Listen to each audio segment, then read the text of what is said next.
Hello again, everyone. This is Randy, your sewing machine man, and today we're looking at a Pfaff Hobby Matic 955. Now, the word Pfaff can be pronounced Pfaff or Pfaff. Whichever way you pronounce it, you'll be corrected. If you say Pfaff, people go, "Oh, I'm sorry, that's Pfaff." You say Pfaff, they go, "Isn't that Pfaff?" Well, it's the Pfaff Hobby Matic 955 with the dual feed, which is kind of nice. And this machine came in, and I don't know the history of it. I haven't talked to the customer, but I'm guessing she got it from somebody. It was gifted to her.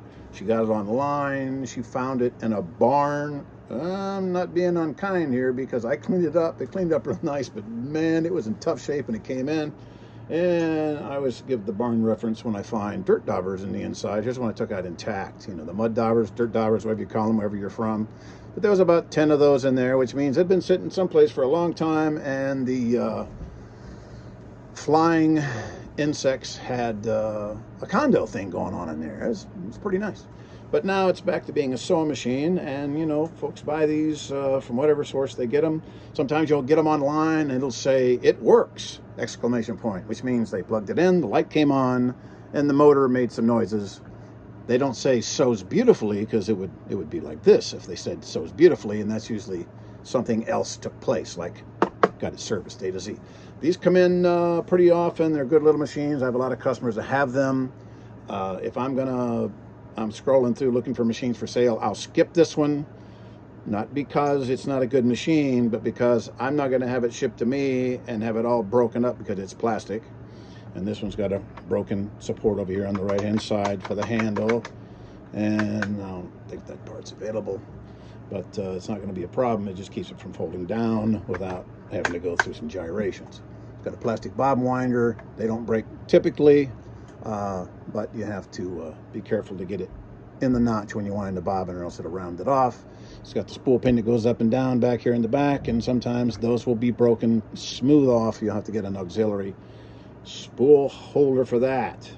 Now this one, this machine, this style of machine, the Hobby Matic, and a lot of them have this internal timing belt that runs right down the center, and there's a idler in there that's made out of nylon that runs on a metal axle. And if that's not serviced, these things will squeal like nobody's business. So screw under here, there's screw back underneath this here to take the side off, to get all this cleaned out. But you'll see a little white idler arm down there, belt idler for your timing belt, and rarely doesn't need adjustment, but it is a squealer. So you ought to put oil on either end of the axle down. It's about this far down. It's not very far. You can get it with your flashlight and your extended spot oiler, which you must have to work on a sewing machine. So you want to make sure the stitches work. They do. You push down on one, it makes the other one pop up, and you have to hold your mouth just right to make that work, but eventually it'll come around. Has the stretch stitches, has the overlock, single lock, overlock, single overlock, double overlock, the spandex stretch, all the nice stitches. It's a good little machine. This one's going to make a nice machine for someone. This one, I had to set the timing on it, and there's 2 timing marks back there, and sometimes online they'll show you how to set the timing. Piece of cake, but they forget to tell you there's a gear in the back that you have to push that gear forward and then push the hook back, or else it'll flop back and forth and the needle will bang on it. And no wonder I thought I set the timing. There's a hook to needle relationship back here and a bearing that has to be set to push that bearing, the driver of the hook gear forward, hold it and set it. And sometimes you need more than 2 hands, maybe you need like 6, but you know, what are you gonna do? So it turned out okay. It's gonna be a nice little machine. It's gonna work, it's gonna sew, it's gonna do all the stitches, and it's going to have a happy ending. So get this back to the customer, get her sewing, she'll be happy with it. It's not a bad little machine. If you can get one of these, make sure you can sit down and sew on it. Don't buy it blind and have it shipped to you. Too many things can go wrong. There's a plastic thing over here can break. There's so many plastic things on it. If you're gentle with it, you know, it's a modern machine. What you see is what you get. But if you can get one of these from somebody at an estate sale, and you go in, say, "Can I plug this in and thread it up?" And oh, sure, yeah, and away you go. If it sews, fine. If it doesn't, it's only missing a bobbin case. Well, you got 150 bucks. It's only missing the foot control. Oh, you got 150 bucks.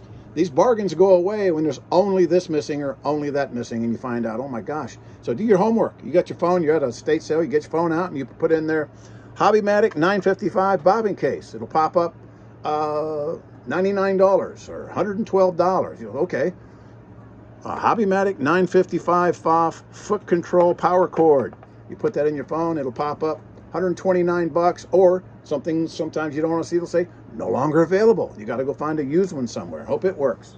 So if you get one of these used, make sure you tried it and it works. Don't buy it blind. It could get expensive or just be absolutely impossible to have a happy ending. But it's a nice machine. If you got one, just keep it serviced. It'll last you a long time. The Pfaff Hobby Matic 955 dual feed. Thanks.